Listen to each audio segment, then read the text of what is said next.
Some other stuff I wanted to, talk about that came out from the presser today. Day specifically addressed the defensive tackles. And I know we have talked about, look, Ohio State loses a lot from last year's team, but they are replacing their entire defensive line. And the defensive tackle position is something that, I'm a little bit concerned about. And this is what he had to say about him. So there's been flashes, but in order for us to play defense like we did last year, we're going to need those guys to step up more than they have. So that's something that's a little bit concerning for me, that he doesn't seem to think that these guys are as far along as he wants them to be in the spring. So what are your thoughts on that? Because I know that the defensive tackles, at least I have been relatively concerned about those. I know you've been a little bit less concerned about the defensive line, but what are your thoughts on his comments there? So we haven't talked in the last, we haven't talked since last week. I have actually changed my whole thoughts, specifically on the defensive tackles. Okay. I do believe that we lack proven depth there. It is a worry for me. Like Edric, I have no worries about. McDonald, I don't have any big worries about. I just want to make sure Big Boy can stay on the field. He's a big kid or a big young man. After that, listen. Jason Moore, we have to see it this season. We have to. And maybe it's a little early because he's a sophomore. So, but I don't think it's a lot to ask at Ohio State for you to show some promise at your sophomore year. I don't think that's too much to ask for. Me and you have had countless conversations about Tom Malone. From what we knew about him coming out of high school, right? Or what we know, and we're way past that now. Okay. I was on that defensive line. I think more than anyone else, he's the one that has to show up. Yep. He's the one that has to show up. Because on the outside, we can talk about Mickens.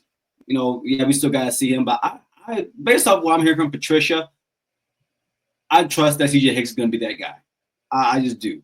I've seen Curry enough. When it comes to the edges, I'm okay with that. Because I think we have a lot of guys. I think the ceiling of the edges is higher, I think. Yeah, it is. Well, that depends on what Edric is. I think it depends on what. Because if Edric ends up becoming because the cool thing about Edric, right, is that he's not your average defensive tackle. Like if you look at guys like Mason Graham, right, who I believe is a great defensive tackle, damn good. No arguments. The only concern you have with Mason Graham is that he has short arms. Guys like Edric Houston don't have that problem. You remember back with guys like Ndamukong Suh, defensive tackles that have long arms and are big, long, lean, fast. Guards can't handle them. So I think because of it, the mismatch, it may help him. It's a concern there. He's still a true sophomore. He is. Yeah. Look, I think as far as the defensive tackle position goes, for me, I only confident in what I saw from Edric, late last year, and that's about it. Like I don't know about anybody else. We've talked about how this is put up or shut up time for Tymone Malone. There's the missing persons report out for Jason Moore. Like, is he going to do something? There's some guys out there who I want to see step up. And someone needs to step up in the middle and turn into that game record that Tyreek Williams was. Like, he was a guy who wasn't flashy, but he always was around the ball. Like, he would push the pocket back on passing plays, make the quarterback uncomfortable, and he would make it hard for guys to run up the middle. They don't seem to have a guy like that based on what Day is saying. And he's hoping that one of those guys is able to step up to do that because, as we've talked about, the edge guys, the ceiling is higher. So, I've got some questions about whether or not CJ Hicks is going to be that guy based on what we've seen from him over the course of his career so far. But they've still, I've liked what I've seen from Kenyatta. I've liked what I've seen from Caden Curry. So those are two guys that he's gonna make a play, man. He's gonna make a play. I hope so. I think you're right. And the defensive tackle position is worrisome. Now they've got 6 months to figure it out, but it does sound like that's something that's worrying Ryan Day right now. No, they got to go in the portal. They got to go in the spring portal. They have to. They have to lead tackle.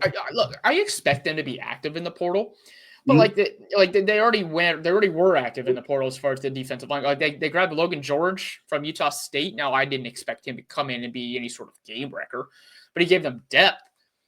Hey, he's running with the twos, Ryan. He's running with the twos. He is running with the twos. I told you, man. I am. You think those D3 guys, man, those NAIA guys? Woo. Look, I'm not saying I'm like shocked, but I would feel better if they had a little bit more proven depth at that spot. No, for sure. Yeah. So one of the other things, that was mentioned, and this is a guy we've talked about as well, is Payton Pierce.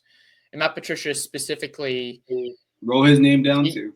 Yeah, I figured you did because I know how much you like him. He was singled out by Patricia, saying everyone is going to feel Payton Pierce right away. He comes downhill with a physicality that is phenomenal. He's a physical player, and he's improved as a communicator in the spring as well. So it's good to see when you describe a linebacker as physical. That is one of the attributes I like hearing when you talk about a linebacker. So, what are your thoughts on Pierce possibly playing a bigger role in the defense this year? First off, this is a good sign because we've been hearing great things about every single linebacker in that room. And that tells me that James Laurinaitis is doing exactly what he was supposed to be doing. He's doing exactly what I wish we had before he was there. And I can't wait for the future with him. With Payton Pierce, again, another guy who's a developmental guy coming out of high school. But clearly, he has progressed while being at Ohio State under Laurinaitis' tutelage. I think that if you look at the linebacker room, you're talking about Sonny, you're talking about Arvell, and then after that, you're like, okay, well, what's next? I mean, and you got TJ Alford, you got him, you got Riley, and you got Stover.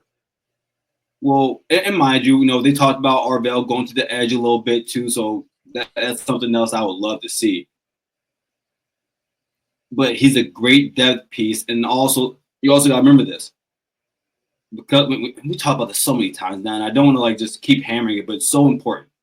With how Matt Patricia runs his defense and how multiple it is very important that you have guys that can do different things in different situations. For instance, from what we're hearing, Garrett Stover is probably the best, one of the better athletes on the team, and probably the best athlete at that position. Well, like we said, when you go to nickel, maybe you want him in the game. Maybe you do. Goal line, you do have to bring in more linebackers usually or more linemen. You need a guy that, I don't want to say headhunt, but you need a guy that can put his head in there and make a tackle and make a play. And it sounds like they believe that Payton Pierce has made that jump. At least he's or he's going towards it. And that's all you want to hear. Again, I don't know if he's going to be playing a lot this season. But by your sophomore year, I want to hear that you're making these steps towards being a player that can get on the field at Ohio State. Because the only reason, outside if you're talking walk-ons or maybe a two-star guy, if Ryan Day or any of these coaches give you a scholarship to play at Ohio State University, they believe that there's a chance that you can be on the field for them or for them. I'm happy to hear Payton Pierce is that guy. He's that guy that can be on the field at Ohio State. And that's not easy to do. No. And it's good to see that he is, as you said, been making progress and is someone that they feel comfortable enough talking about and, possibly being able to put on the field. If in a 3 linebacker situation, in a goal line situation, in the different situations that Patricia specifically wants to put out there.